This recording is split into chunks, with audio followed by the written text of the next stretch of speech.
Ateia detona a crença na existência do inferno e diz que provou que o inferno não existe. Provou? Caramba, meu amigo. Ousado, hein? Bora lá reagir a essa ateia? Curta, comente, se inscreva. Bora para mais um vídeo. Vamos lá. Vamos ver aqui o que a ateia tá falando.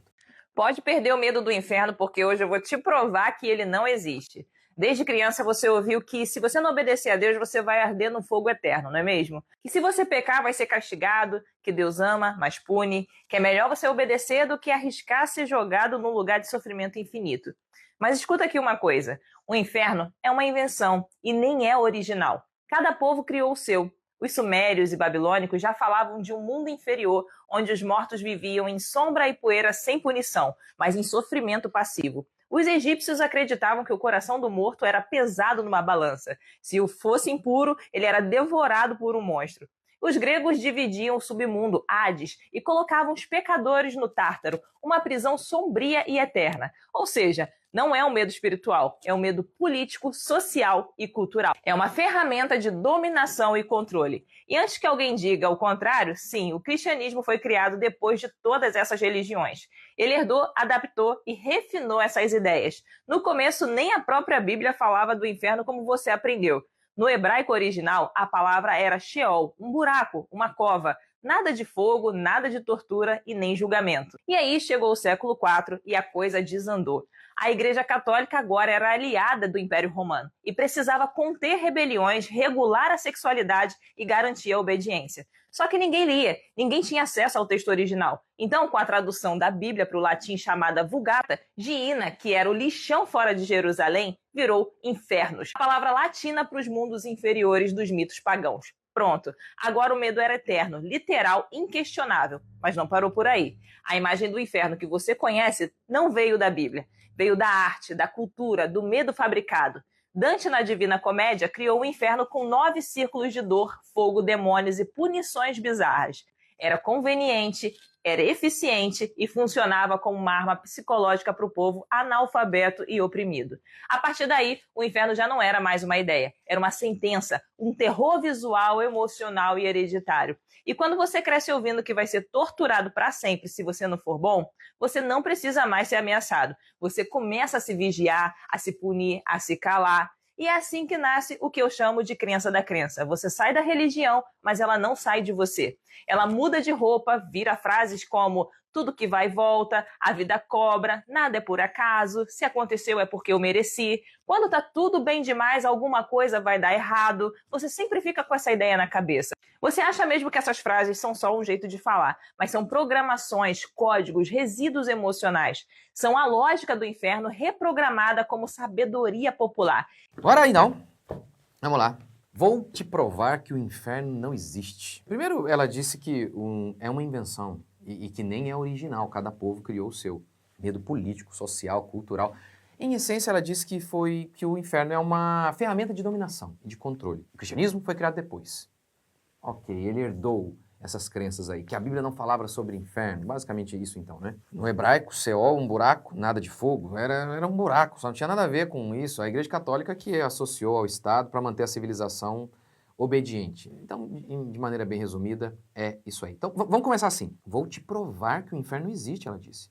E qual argumento ela dá para isso? Vários povos acreditaram no inferno. Cada povo criou o seu. Ora, longe de ser uma prova em contrário, isso é uma evidência a favor da existência do inferno. O fato de culturas das mais distintas, mesmo sem contato entre si, terem desenvolvido noções semelhantes sobre punição após a morte, não pode ser, na verdade, uma evidência de que o homem carrega uma intuição profunda de que haverá prestação de contas depois que morremos. E essa impressão é uma loucura ou uma revelação dada por Deus aos homens? Em Atos, nós lemos que Deus não se deixou ficar sem testemunho. Em Romanos, Paulo diz que Deus colocou uma consciência no homem, que o acusa de seus erros.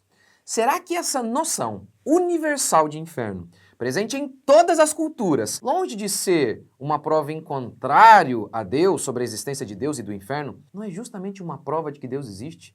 De que nós vamos prestar contas diante dele, o que supõe ter o inferno? Em segundo lugar, o argumento é bem fraco e ridículo. Se em cada cultura existir a concepção sobre algo, isso significa que esse algo não existe? Então imagine aplicar essa lógica a tudo. A ciência, por exemplo. Eu cito a ciência porque, para os ateus, a ciência é a fonte última de autoridade, uma divindade para eles. Ao longo da história, cada povo teve a sua concepção sobre a Terra e o surgimento dela. Logo, então, a Terra não existe? Já que houve várias crenças sobre a Terra? Tales de Mileto dizia que a água era o princípio de tudo. Anaximandro de Mileto dizia que a Terra tinha forma cilíndrica e que o surgimento do mundo foi assim. Havia um ovo cósmico contendo algo indeterminado e eterno. E a partir dele se desenvolveram o fogo, a terra e por aí vai. Anaximenes, entretanto, disse que tudo surgiu do ar. Ou seja, cada um tinha uma visão sobre a terra e sobre o seu surgimento. Logo, então, a terra não existe. Porque se o critério é o critério utilizado pela Teia, de que se algo existe, uma crença sobre algo existe em todas as culturas, logo isso não existe. Então a própria terra, gente, não existe. Mas ela disse, eu vou te provar que o inferno não existe. Como você prova que existe ou não existe um lugar em que as pessoas só vão depois que morrem e ninguém nunca voltou de lá? Para dizer que algo é verdade ou mentira, você precisa de um critério de verdade. Pense num crime, por exemplo. Como provar que o João matou o Ricardo? Na noite do crime, foi encontrado sangue na cena do crime. Ao se fazer um exame, conclui-se que o sangue encontrado na noite do crime é o mesmo sangue do João. Isso então seria uma evidência de que foi o João. Algo material, empírico, que pode ser observado. Outro elemento que podemos usar aqui, a razão. Fernanda está sendo acusada de matar Ricarda. O crime teria acontecido às 19 horas em João Pessoa. O problema é que às 19 horas do mesmo dia, Fernanda estava em Paris e há testemunhas das mais diversas, sem nenhuma ligação parental ou de amizade com ela, testemunhando que ela estava em Paris. Por dedução lógica, ninguém pode estar em dois lugares ao mesmo tempo. Logo, de maneira racional, concluímos que ela não cometeu o crime. Agora, em se tratando do inferno, que é um lugar para onde se vai depois que a pessoa morre, como provar que esse lugar existe ou não existe? Como provar empiricamente que o inferno não existe? Como colocar isso no tubo de ensaio? Possível. E por meio da razão? Como usar a nossa mente limitada para dizer que o inferno não existe? Você pode dizer que São Paulo existe ou não porque você foi lá, ou viu imagens, ou tem testemunhas fidedignas que foram até São Paulo. Agora, imagine que eu falasse de uma floresta que todos que chegaram lá não conseguiram voltar para contar como é. E mesmo assim, você dissesse, eu não acredito que existe uma rocha bem grande no meio dessa floresta. Então alguém pergunta, por que você acredita nisso? Você já foi lá? Não! Você conhece alguém que foi até lá e voltou para dizer como é? Não! Então como você pode descrever como é um lugar para o qual ninguém jamais voltou? Com base em quê? É pura fé. O único jeito de saber sobre o que acontece depois da morte é conhecer alguém que voltou de lá. Se você não conhece, você não pode dizer se esse lugar existe ou não existe. Mas eu conheço alguém que voltou de lá. Jesus Cristo de Nazaré. E ele disse o seguinte, que depois que nós morremos, quem não crê em Jesus Cristo vai para o inferno. Ah, mas como crer em Jesus? Ora, é simples.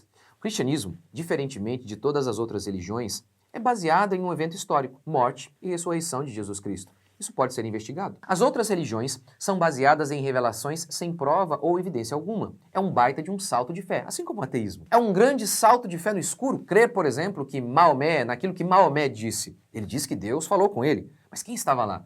Quem estava com ele para provar isso? Crer, portanto, em Maomé é um salto de fé no escuro, assim como também crer no ateísmo. Maomé disse que tem alguma coisa assim depois que a gente morre. Os ateus dizem que não tem. Como ambos podem provar isso? De modo algum. Seguir qualquer um deles é um salto de fé no escuro. Já com Jesus, a história é outra. Você pode investigar Jesus e descobrir por meio de historiadores que falaram da existência dele. Como, por exemplo, o historiador Tácito. Em seu livro Anais, Tácito disse, portanto, para acabar com o boato de que ele, Nero, havia mandado incendiar Roma, Nero criou culpados e infligiu as mais refinadas torturas a um grupo odiado por suas abominações, chamados de cristãos pelo povo. Esse nome vem de Cristo, que sofreu a pena extrema sob o reinado de Tibério, pelas mãos de Pôncio Pilatos. Reprimida por um momento essa superstição perniciosa, tá vendo? Olha a perspectiva do historiador Tácito em relação ao cristianismo. É uma superstição. Ou seja, ele não era favorável ao cristianismo. Reprimida por um tempo, essa superstição perniciosa voltou não só na Judéia, onde teve origem, mas também em Roma, onde todas as abominações do mundo se reúnem e encontram adeptos. Vamos lá, temos algumas coisas muito interessantes aqui. Tácito explica que Nero jogou a culpa do fogo em Roma nos cristãos. E ao relatar esse evento histórico, ele confirma alguns eventos históricos sobre o cristianismo. Primeiro, Jesus existiu. foi morto sob Pôncio Pilatos. Ele só não acreditava que Jesus havia ressuscitado. Isso fica claro quando ele fala em superstição perniciosa. Mas mesmo sendo crítico ao cristianismo, ele confirma fatos históricos. Jesus morreu sob Pôncio Pilatos, seus discípulos pregavam a superstição de que ele ressuscitara. E mais uma vez, essa fala de Tácito aqui sobre superstição. Olha, primeiro, não dá para dizer que os discípulos, eles foram enganados. Que eles eram pessoas sinceras que acreditavam no erro, pois eles alegaram que viram Jesus morto na sexta e ressurreto no domingo. Então, eles não foram enganados, porque tem gente que morre pela sua fé, como por exemplo um muçulmano, mas ele morre porque ele creu no que Maomé disse, mas ele não foi testemunha de nada. Aquele muçulmano não foi testemunha de nada. Já não foi assim com os cristãos. Enganados eles não foram, eles alegaram que viram. Portanto, restam duas alternativas. Ou eles mentiram, ou eles falaram a verdade. E aí vem o questionamento, porque os discípulos, eles perderam tudo por alegar que Jesus Cristo ressuscitou. Eles foram torturados, suas mulheres foram violentadas, seus filhos trucidados e, por fim, eles mesmos foram mortos. Eu te pergunto, você mentiria para perder tudo? Não faz sentido. Ele ressuscitou porque ele é Deus. Logo, o que ele fala é a verdade. E ele disse, Jesus Cristo disse, que o inferno existe. E quem não crê nele está condenado ao inferno. Por fim, o argumento da ateia gira em torno disso aqui. Inferno não existe. Ele foi criado para dominar as pessoas. Ora, o inferno não é uma boa ideia de controle social. Amedrontar as pessoas com algo que para muitos é incerto, que muita gente não crê, que não faz sentido para muitas pessoas. Ora, os romanos exerciam controle social de outro modo. Crucificação. Ou seja, o que sempre foi usado para exercer controle social foi a força. Olha aqui o Alexandre de Moraes. Como ele faz com que as pessoas parem de falar mal dele? Como ele leva o Bolsonaro a ficar dócil pedindo autorização para fazer piada? Você não vai para o inferno. O Moraes diz o seguinte, você vai para o inferno, hein, se você continuar a falar mal de mim. Não, ele intimida com cadeia, com humilhação pública. A verdade é que levar o povo a ser piedoso não é uma forma de escravizá-lo. É uma forma de libertá-lo. Levar o povo a ser imoral é que é uma forma de controle. Quem você acha que está sendo controlado pelo governo? Um homem que domina suas paixões? Ele não sai com várias mulheres, mas ele decide amar a sua mulher, porque ele se controla. Por isso, ele cria um ambiente amoroso e feliz para os seus filhos. Crescem saudáveis espiritualmente, intelectualmente, crescem fortes e, por isso, crescem independentes. Ou então o Joãozinho. Quem é mais forte? O Joãozinho, que veio de uma família toda disfuncional, porque o seu pai ateu não cria em valores morais absolutos. Por isso, o Joãozinho não teve um lar feliz. Logo, ele se tornou frágil emocionalmente e refém de todo pilantra, porque o seu pai, sem a crença de valores morais absolutos, ele simplesmente abandonou sua família e foi embora. Por isso, como pesquisas mostram, o Joãozinho, filho de pais divorciados, eles tendem a ser muito mais fracos e frágeis emocionalmente. E aí, então, eles se tornam reféns de todo tipo de pilantra, o que inclui governos totalitários, terapeutas inescrupulosos e líderes religiosos picaretas. No final, a fala da moça ateia é a mesma fala da serpente de Gênesis. Deus disse que se vocês comerem, vocês vão morrer. Mentira!